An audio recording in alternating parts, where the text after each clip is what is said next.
so let's start before the Independent Institute. You got started in spreading the ideas of liberty and libertarianism right across the street here. Can you tell us a little bit about that? Well, originally I got interested in the ideas by reading Hayek, for those of you familiar with him. The first thing I read by him was an essay called Why I'm Not a Conservative, and that led me to many other writers by him and other writers such as Ludwig von Mises and Milton Friedman and so forth. What Mary's referring to is when I was a student here at Cal, I organized a campus group called the Bay Area Libertarian League, and this was during the height of the Vietnam War conflict and a lot of activity on campuses. And we were pretty much the alternative to, on Sprawl Plaza here, which for those of you know is where you have tables put out during the noon hour and so forth. There would probably be in the neighborhood of about 8 or 10 Marxist groups. We had the Unification Church, and it'd be us, and that was the spectrum. And so the Bay Area Libertarian League was sponsoring events and distributing vast amounts of literature. We actually ended up spreading it around the Bay. We had about 6 to 8 chapters. There was a forerunner to this SIL called the Society for Individual Liberty, which we plugged into, and there are a couple other small groups that came out of original campus activism back in the 60s. So there's a lot of roots that I have here, and at one point we had a campaign where we put up wanted posters on virtually every telephone pole in Berkeley, at least in the areas of activity. The poster was a wanted poster, wanted the state for certain crimes, and it was a picture of Uncle Sam on the front of it and so on. And we blew up the poster, and we had it as our visual on Sprawl Plaza, and that was a great way to attract people and engage them in debate. Right.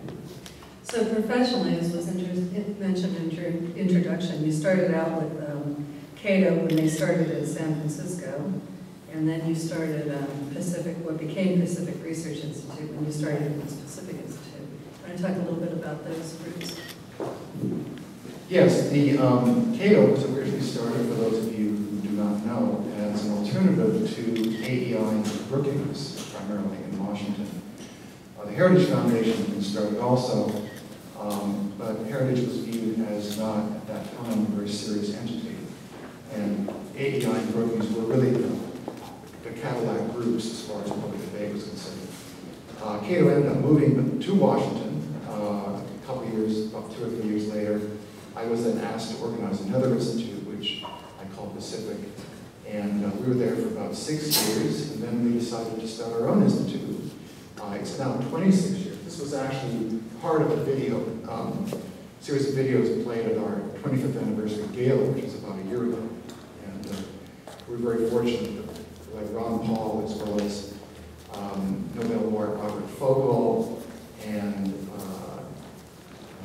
Mark Lara, former Estonian Prime Minister, Nobel laureate Desmond Tutu, and others sent us video greetings, but it was quite a great affair. Anyway, if you're interested, you can see everything on our website.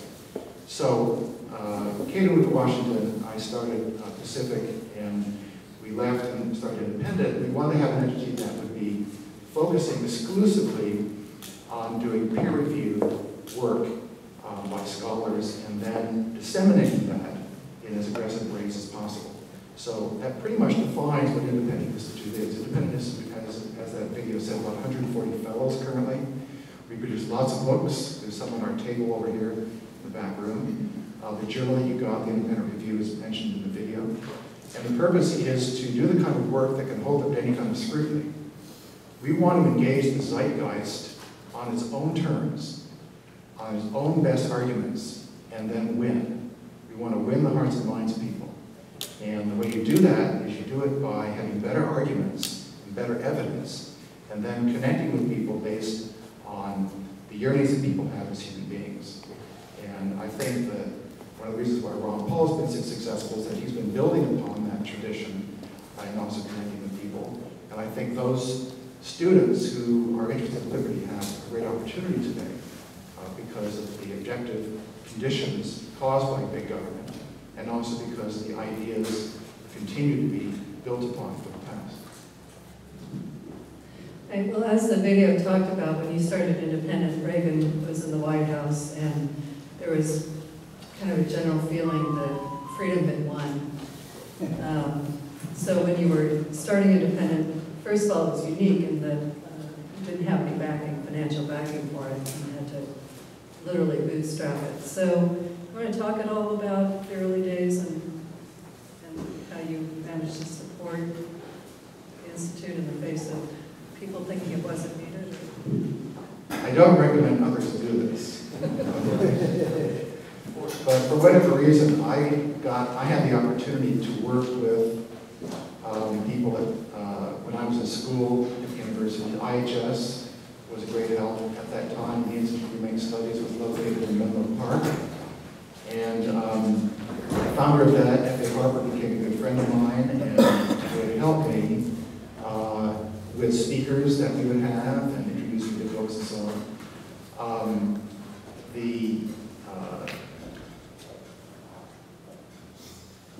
I think that the early days were a situation in which our view was that there were plenty of, at least an increasing number of groups around that were dedicated to liberty or certain aspects of liberty.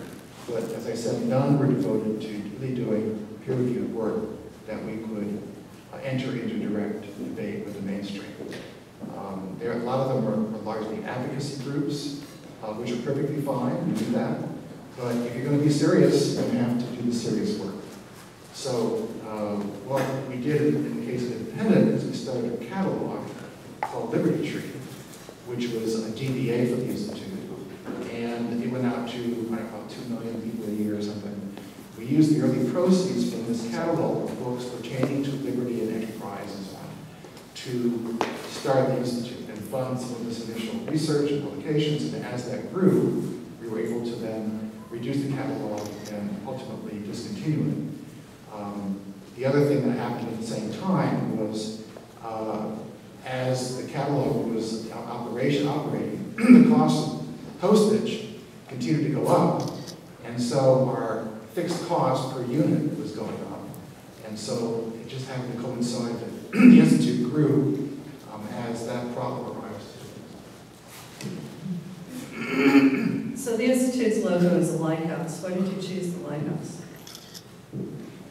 Well, the lighthouse is certainly an image that is favorable for most people. It's a beacon in the storm. It's above the waves. It's a sign of independence, and so on and so forth. There's a whole culture about lighthouses. People buy lighthouses and convert them to bed and breakfast. There's one in the Bay Area like that. And it's just a very positive image. But there's a deeper reason, which some of you may know about. The deeper reason we use the lighthouse as our logo is because in the history of economics, the lighthouse was used over and over again as an example of a public good or a public service that only governments can provide. Right? The argument is that if Mary and I are both ship captains, and she paid the lighthouse keeper for her services, and I didn't, I'd get the same service, so why should she pay? So she would try a free ride on me, and I'd try a free ride on her, and ultimately, lighthouses couldn't be built, and our ships would crash on the rocks. So it was basically an argument that the social cost was too high to make something that was needed to be produced. So the economist along the coast, who was at the London School of Economics, being from England, said, well, that's a perfectly interesting theory, but I've never seen any proof. So as a Brit, he decided at this time to do a study of British lighthouses. So he did a study of all British lighthouses. And there are a lot of them. And what he found was that every single British lighthouse had been started by an entrepreneur. And there were different arrangements. Some of them were insurance arrangements, and some would have a pier, and you did the services, you would use the pier to unload your merchandise, and there were other things. And this fits in with Coase's work with White of the Nobel Prize about 10, 15 years ago. He has a famous essay called Theory of Social Cost and Theory of the Firm, the two reasons he got the Nobel Prize. We can talk about Coase if you're interested, but he wrote an essay in a major economics journal called The Lighthouse in Economics. And it was basically refuting what John Stuart Mill believed, and the list just goes on and on. All these economists over the years were simply dead wrong. And Coase was mocking them instead of a British, witty way. And of course, so they never went out to check. They just believed this, right? And so this really shocked the economics profession because, my goodness, if lighthouses are not a pure public good, what is? And so that is basically the theme of the Institute. We're not going to take on face value the claims of what government should or should not be doing.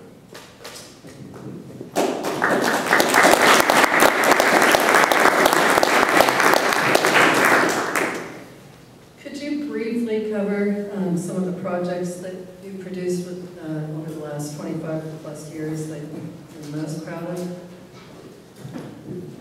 Well, there are a few mentioned in the video.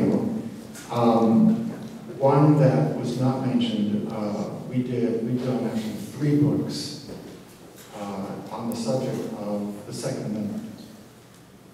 There's a scholar by the name of Stephen Holbrook, who's one of our fellows, and the second book is called The Founders' Second Amendment. And the book is essentially one that looks at the views of the founders in the United States, leading up to the American Revolution, through the Revolution, through the Constitutional Convention, debate, adoption of the Constitution, and through their entire lives. Their writings, newspaper accounts, debates, everything. What do these people believe the Second Amendment meant? Was it an individual right, or was it a so-called collective right? And there's no controversy. It was consistent all the way through. It's an individual right. So he wrote this book for us called The Founders' Second Amendment. And some of you may know that there was a Supreme Court case that was involved with a man called Heller in Washington, D.C. He was a private security guard. He wanted to bring his handgun home at night, but he was told by the city that he couldn't do that. So they filed a lawsuit that went to the Supreme Court. And The Founders' Second Amendment was a book that was the definitive argument of what the Second Amendment was about, and that was what the case was about. So we got copies of that to all the justices, and the clerks, and the attorneys, and the ruling came down, and basically the ruling said, yes, the Second Amendment is an individual right, and the book was cited a number of times as the main source. Then, in response, the city of Chicago said, well, that may be fine for the federal government, but we don't believe it's true for state and local governments.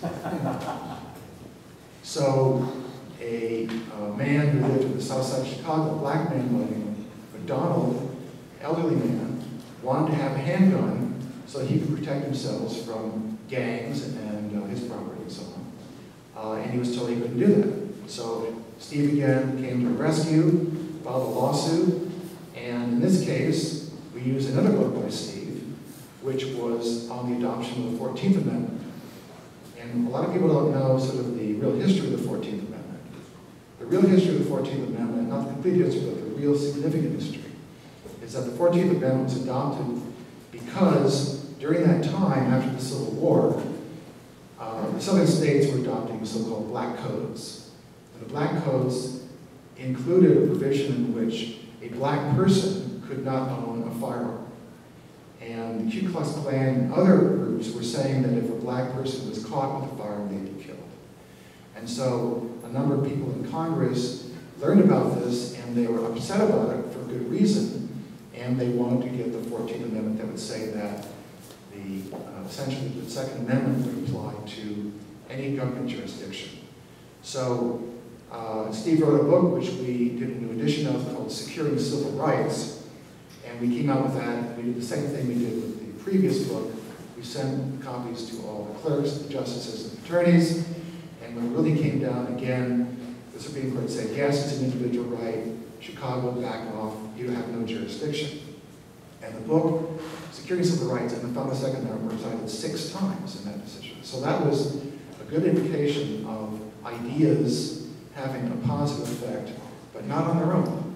It takes entrepreneurship, and it takes a devotion to principle to make a difference. A couple other examples are that I mentioned the video about the Clinton healthcare plan, the campaign that we were involved in with the open letter, which run in a whole number of major newspapers. And at that time, the media was reporting on the Clinton healthcare proposal as emanating from Hillary, who was the smartest woman on earth, and had this task force of the smartest people on earth. And this was the smartest thing ever done on earth. There was no criticism of it. And so a number of our fellows who were doing work for us were not convinced, and they were writing papers. And as far as they were concerned, the Clinton proposal was just a series of price controls, about 80% of it. So they wrote this open letter, and we had it distributed, and to our delight, we had all these people sign it. And it really pulled the rug out from under the whole momentum. We had a press conference at the National Press Club, and the media was like whiplash. Out of nowhere, all these economists from all 50 states were saying this is going to cause shortages in black markets, and poor quality, and so on and so forth.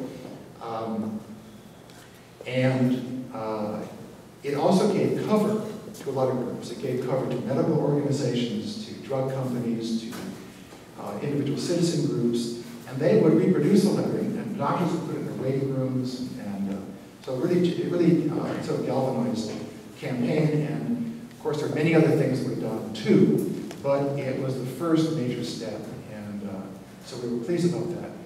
To close this episode, later that year, we were having a conference in Washington, and at the conference we were having a luncheon, which I had John Stossel be the MC for, and the panel that we had included people like Bill Crystal, the head of the Kidney Cancer Patient Association, head of the National Federation of Independent Business, and other groups, about a panel of 8 people or so. And we also had 2 members of Congress, one named Charles Stenholm, Congressman, Democrat from Texas, and we had Robert Dole, from the Senate. So Dole gets up, and he says, I'm here to announce, and the cameras from ABC and CBS and elsewhere were rolling, CNN and so on. I'm here to announce the death of the Clinton health plan. And people started applauding, right? And of course, in reality, Dole was just jumping on the train as it had left the station, he barely got on board. And sitting right in front of him, the table right in front of him, were the economists who wrote the open letter.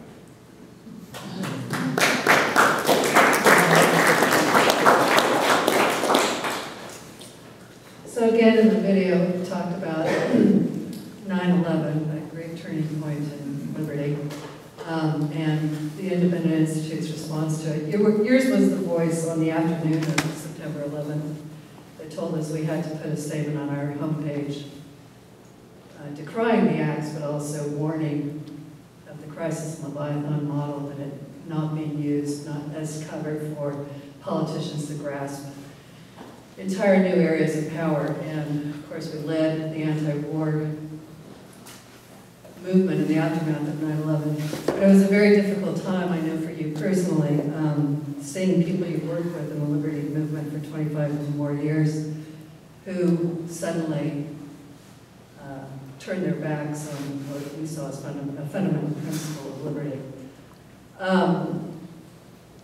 And in response, I think we did return to first principles, and really, if you're for war, you're for everything, right? And it was, I think, in response to that you started the C.S. Lewis Society. So why C.S. Lewis, and why has that been important? Well, before I mention that, let me just point out one thing about the post-9/11 experience. Obviously it was and of course many of you were not around then, but it was, around me paying attention. So the thing that was disturbing to us, not just was the incident itself and the measures being proposed, with the fact that essentially virtually all free market-oriented groups, libertarian, objectivist, conservative, classical liberal groups, either said nothing or they were on board completely with whatever the government wanted. In fact, there were some groups who were the most militantly pro-war. They wanted to have unilateral nuclear strikes. They wanted to have immediate torture camps. I mean, this is so shocking to us. We were quite disturbed by it. And what we immediately started doing, as Mary mentioned, is started issuing press releases. We started doing op-eds. We started making proposals, one of which I mentioned in the video about using letters of marque and reprisal, which is in Article 1, Section 8 of the Constitution. To Ron Paul's credit, he submitted a bill in Congress to that effect, and he had 10 people co-sign it. And it wasn't to say the government could not do other things, but it could target the specific threat. And what you do is you have essentially bonded agents which are authorized to go after a predator. And they only get paid based on performance. And if they harm any second or third parties, they also can be targeted for the same reasons. So there's no taxes involved, there's no collateral damage, there's no stealth bombers, there's no ICBMs. It's essentially is targeted to the threat. And if you're interested, I can tell you a little bit about this history of the use of this in American history, but the thing that we decided was that not only were we going to bring to the forefront the work of Bob Higgs and others to demonstrate to people why government grows during these crises. The book that was mentioned, by the way, in the video called Crisis in the Leviathan, this is the new 25th anniversary edition, which just got in this week, which I hope everyone gets a chance to read if you haven't already. The basic point is that the progressive worldview, which is the dominant zeitgeist or cultural, political view in the United States and the Western world, believes that the reason why government gets bigger and should get bigger is because either society is more complicated and we need more government, or because some egregious social problem or problems have come into view. No one has done anything about it. The government steps in as the Lone Ranger to solve the problem. Thank God, right? And that's basically the view. And so you can't ever go back because you need government to keep things afloat. So Higgs says, well, I'm not so sure about this. So he decides to do a book, a study of the growth of the federal government in the United States from after the Civil War up until the 80s. And he finds out that there's really only one explanation for why government gets bigger. And that explanation is, as I mentioned in the video, crises. An emergency is declared. It could be a war crisis, it might be the Great Depression, it might be smaller crises that people face. And the politician declares an emergency, and he or she says, I need new tax authorities, I need to suspend habeas corpus, I need to go to war, I need to do whatever it is, okay? Because if we don't, we're going to be threatened by this threat. Now the threat may be real, it may be fake, it may be over, it may be exaggerated, but this is the way it's done. And so people are moved to accept bigger government or government intrusion using fear-mongering. And the crisis is the ideal way to do it. So many of you may have noticed early in the Obama administration, Raoul Manuel saying, never let a crisis go to waste. This is nothing new. It goes back to ancient Rome and Greece and every culture. Every despot has used this to scare people into accepting the tyranny of the place. So we started pushing this, and we started holding big events. We had an event in Crips Theater involving Bob Higgs, as well as Gore Vidal and Tom Moore from Hoover and Bart Bernstein from Stanford. And this was the first big visible event, which was completely sold out. We had an overflow around the country that would ask real questions, because no one would ask these questions. And in fact, we even had scalpers outside. It was such a big deal. And we had a whole series of events. We had an event with Daniel Ellsberg, and there's a whole series of them. And no one across the spectrum virtually was saying anything else. The only libertarian groups that were involved in speaking out was the Independent Institute, the von Mises Institute, and the Future Freedom Foundation. And FEE, to some extent, because FEE's mandate is not this per se. So there are lessons about this. And the lesson that we all need to be mindful of is that fear-mongering will be always used to try to scare people. But as Bob Higgs shows in his book, where he shows that with each subsequent crisis, we grow the government. When the crisis real imagined ends, the government may go back to a shorter level, may go down to some extent, but never to its previous level. And then you have another crisis, and it ratchets up to the next level. You have this rationing effect, okay? And that changes not just the role of government in society, but it also changes the way people view government. In other words, it changes the culture. It also changes the precedent, right? So right now we have a number of crises that are being fomented. One is the global warming crisis, and you can think of them, right? And so we need to be able to pierce those, and the weakness of this ratchet system is ideas. In other words, if people believe that the government is benevolent and benign and efficient and Johnny on the spot or whatever, right, is godly, you've got a big problem. But if the government is imbued with Lord Acton's view that power corrupts and you can't trust power mongering, which the founders, almost without an exception, believe that, some variation, but far more than today, that the government is not efficient and is maybe lying, maybe actually special interest driven, who knows what else, then the cultural standard of what the government does starts cracking. And that's exactly what we have today. Right? That's why the Ron Paul movement exists. That's why the Tea Party movement exists. That's why people are war weary, et cetera, et cetera. And there's different parts of this depending on what issue we're talking about. It might be medical marijuana, it might be taxes, it might be all sorts of things. Okay? So that's our when we penetrate the culture, that's our hook. And so we as sort of idea entrepreneurs need to be thinking about how can we enter into the culture and to win hearts and minds. We need the best ideas, but you also need innovative people as entrepreneurs. Did you want to talk about C.S. Lewis? Oh yeah, sorry. Okay. There's a lot you can say about C.S. Lewis. I mean, Lewis, as for those who don't know, was an Oxford Don. The first half of his life he was a militant atheist, then became Christian. He viewed himself as a rational theist. He was going to write an definitive book attacking Christianity and defending atheism, but every argument he had just seemed to fall apart. So Lewis and his good friend J.R.R. Tolkien decided that they would start writing books, not just their academic work. Lewis authored about 50 books. There were about 100 books of his work, about 300 books about his work. They were going to write books that would aim at the mainstream culture, change the culture which they thought was depraved. They believed that modernism and postmodernism was bad news.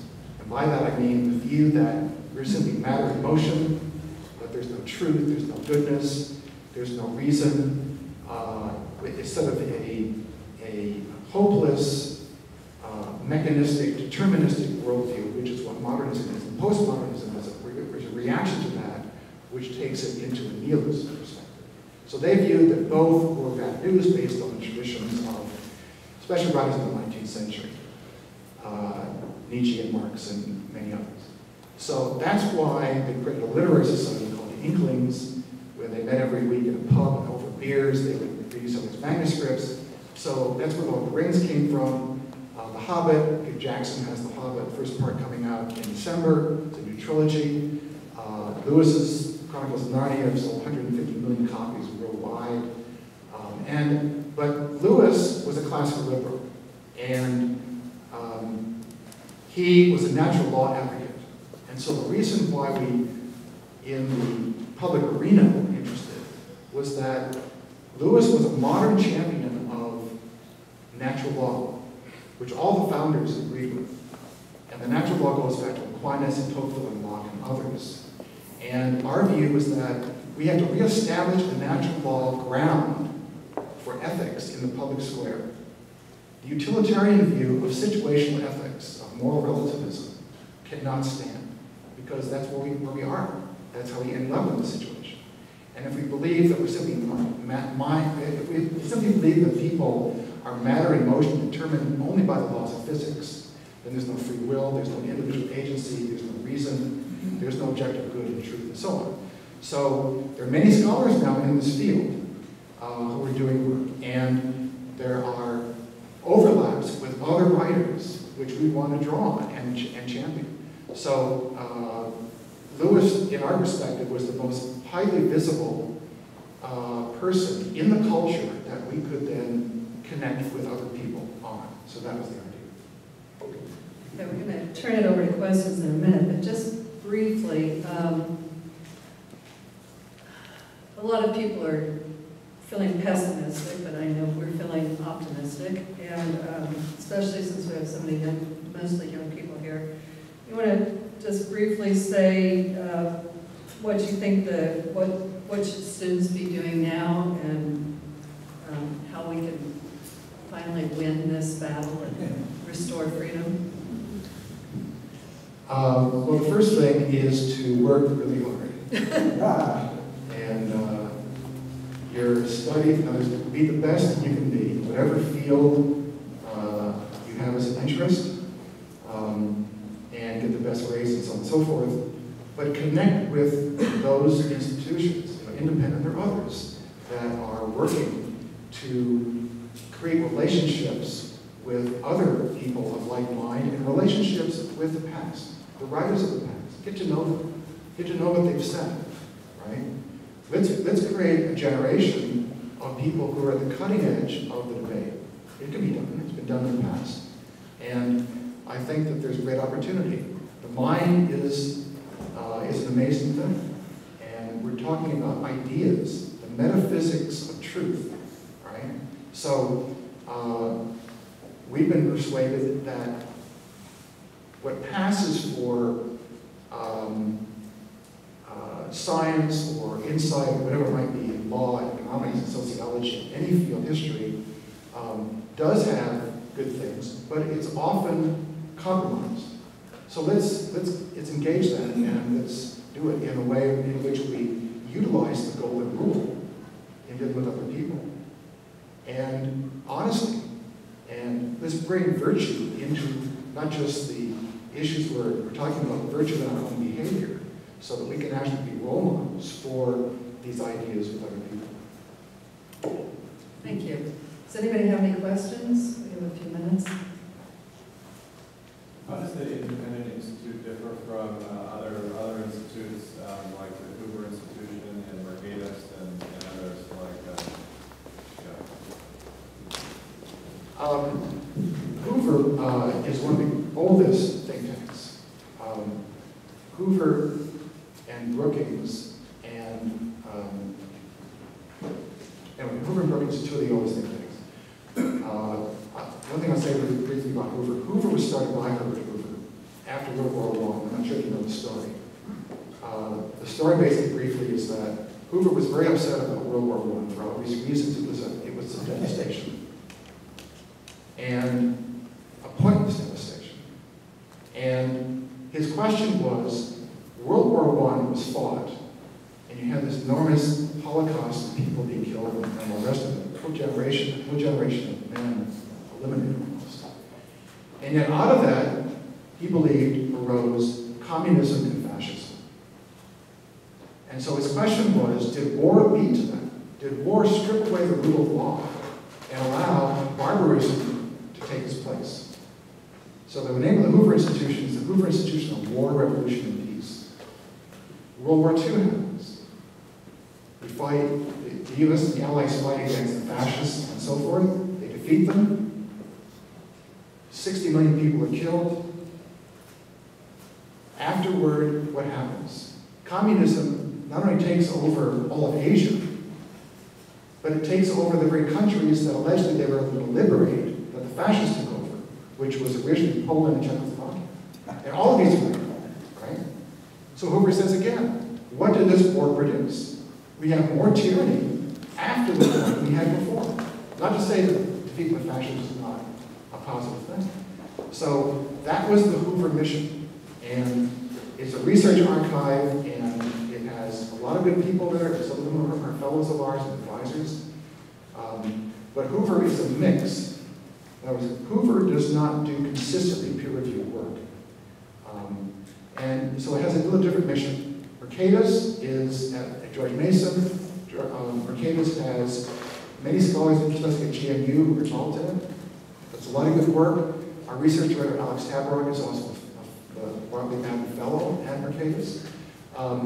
But Mercatus doesn't do exclusively peer-reviewed work either. They do more popular studies as well as peer-reviewed work. Cato's is similar, and so on and so forth. So the difference with us is very simple. The difference is that every book we do, every article we do, every working paper, etc., that we do is peer-reviewed. And then once you do that work, then you have information that we have confidence will hold up to scrutiny. We then translate that in more popular venues, on television, radio, whatever, social media. And so our interest is to sort of be vertically integrated. We're doing fundamentally scholarly work, but it's accessible, and then to translate that in whatever venue we can reach and connect with millions of people in the process. And I just add that we've been pretty successful in not getting labeled.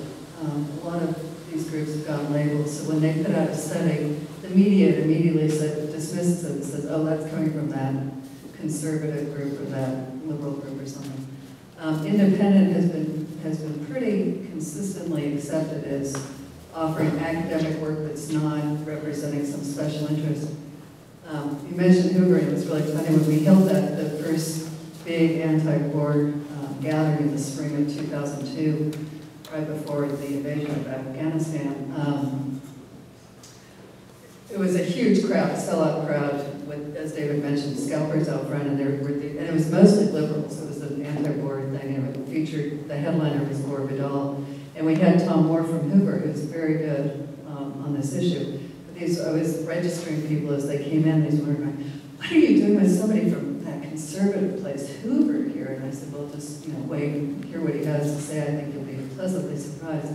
So some of these groups have unfortunately gotten labeled as representing a point of view, and we work very hard not to represent a political point of view and keep it academic.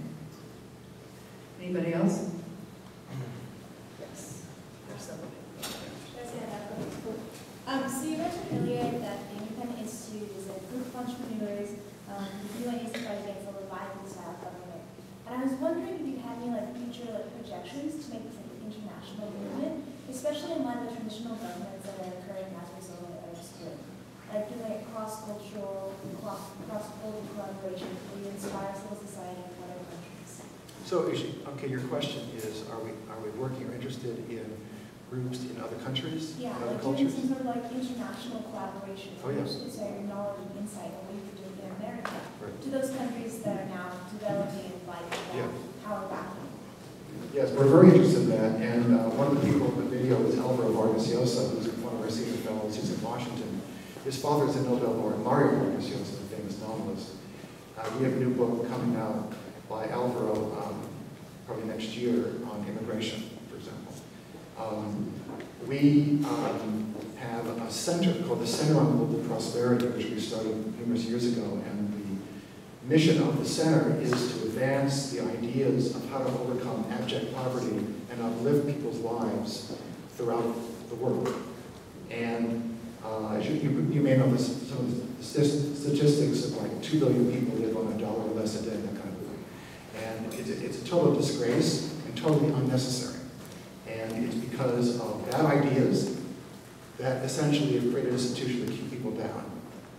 So we're interested in working with institutes all over the world, and many of our books are translated into many different languages, and we try to co-sponsor things with different groups. For example, one thing we did with one project that Alvaro did, he wrote a book for us called Liberty for Latin America, which was published by Farrar, Straus & Gill in New York, and we did a Spanish edition of it. which is published by Grupo Planeta. And so we put Alvaro on tour throughout Latin America. And Alvaro is well known. He used to have a syndicated talk show, TV talk show, and he has a long history. But anyway, we put him on tour throughout the continent, and every city he was in, the same thing would happen. He'd be on the front page of every newspaper, every magazine, he'd be on every talk show. He'd give a big speaking engagement presentation. And that led to National Geographic approaching Alvaro to do a series, a 4-part series on Latin America. So that book generated huge visibility in critiquing statism in Latin America and the history of that. And then led to this big National Geographic project, which was apparently the largest, most successful program that National Geographic had ever done. In the Spanish edition, that was an English edition, and anyway, it's a great example of how ideas can be catapulted and basically win debate. Alvaro is considered to be a real star now, and there are people who want to run for president of Peru, in fact. But so, answer your question, the answer is yes. I think we have time for one more. Sir, is your work by any chance targeted at influencing the ideas of children, say from 10 years old and on? The reason I ask is I'm a second grade teacher. Yeah. I teach 7-year-olds, and they're sponges. My kids know the order of the presidency.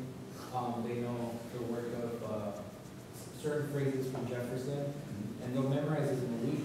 So I'm wondering if your institute is, again, interested in influencing the ideas of children all the way to high school. When we had the Liberty Tree catalog, one of the things that was very successful with it was books for children. And these were books in history and economics and moral philosophy and others for children. Stories and other things. For example, there's a wonderful book on teaching kids economics called Whatever Happened to Penny Candy, which many of you may know about. All of Rick Mayberg's books are excellent, by the way. But there's a whole number of them more all the time, probably because the homeschooling movement has been a great demand. And not everything produced is good, but a lot of it is good. And so we try to be very attentive to those kinds of things because kids are just being propagandized in the government schools and in many private schools too, about being guilt-tripped into being green for pointless reasons, and there are many other things too. So we're very interested. We don't have a program that is actually producing the books, but one of our centers called the Center on Culture and Civil Society, and also the Center on Educational Excellence, is especially interested in how these things affect children and having information that can change them. And we do have a week, you mentioned high school, we have a week-long summer seminar, one for high school students and one for college students. And it's an amazing week of lectures, talks by Robert Higgs and Anthony Gregory and a whole lineup of stars on political economy. So we do that. We're out of time.